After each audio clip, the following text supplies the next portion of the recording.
ക്രിസ്തുവും ഇവിടെ കൃത്യതയോടെ പെരുമാറുന്നത് നാം കാണുന്നുണ്ട്. അവനറിയാം ആരവങ്ങൾക്കപ്പുറം കാത്തിരിക്കുന്നത് തിരസ്കരണത്തിൻ്റെ നോവാണെന്ന്. ജനം വിജയത്തിൻ്റെ രാജസിംഹാസനം സ്വപ്നം കാണുമ്പോൾ ക്രിസ്തു വിനയത്തിൻ്റെ കഴുത സവാരി തിരഞ്ഞെടുക്കുന്നു. അത് സമാധാന സന്ദേശത്തിൻ്റെ അടയാളം കൂടിയാണ്. ഒരുപാട് വിപ്ലവ ചിന്തകൾക്ക് അവസാനം അവൻ ആശംസിക്കാനും പങ്കുവയ്ക്കുവാനുമുള്ളത് ലോകത്തിന് നൽകാൻ കഴിയാത്തത്ര വലിയ സമാധാനമാണ്.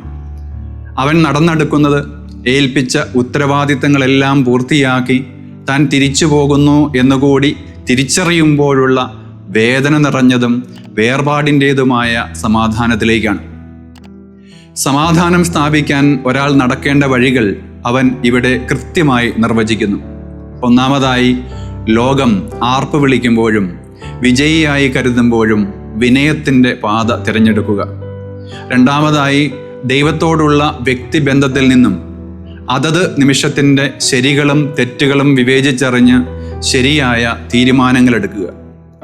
അത്തരം നേരങ്ങളിൽ ലോകം മുഴുവൻ ആശിക്കുന്നതും പ്രതീക്ഷിക്കുന്നതും നമ്മെ പ്രലോഭിപ്പിക്കാൻ പോന്ന ലൗകിക വിജയങ്ങളുടേതായിരിക്കും. മൂന്നാമതായി, സ്തുതിപാഠകരും അഭ്യുദയകാംക്ഷികളും നൊമ്പര നേരങ്ങളിൽ കൂടെ ഉണ്ടാവില്ല എന്ന് മനസ്സിൽ എപ്പോഴും കുറിച്ചിട്ടിരിക്കണം. നമ്മുടെ സഹനങ്ങളിൽ ദൈവം മാത്രമായിരിക്കും തുണ, അതും വലിയ മൗനത്തിൽ ഒരു മറുപടി പോലും നൽകാതെ. ഈ വ്യക്തത ക്രിസ്തുവിനുണ്ടായിരുന്നുവെന്നാണ് വചനത്തിൽ നിന്നും നാം മനസ്സിലാക്കുന്നത്.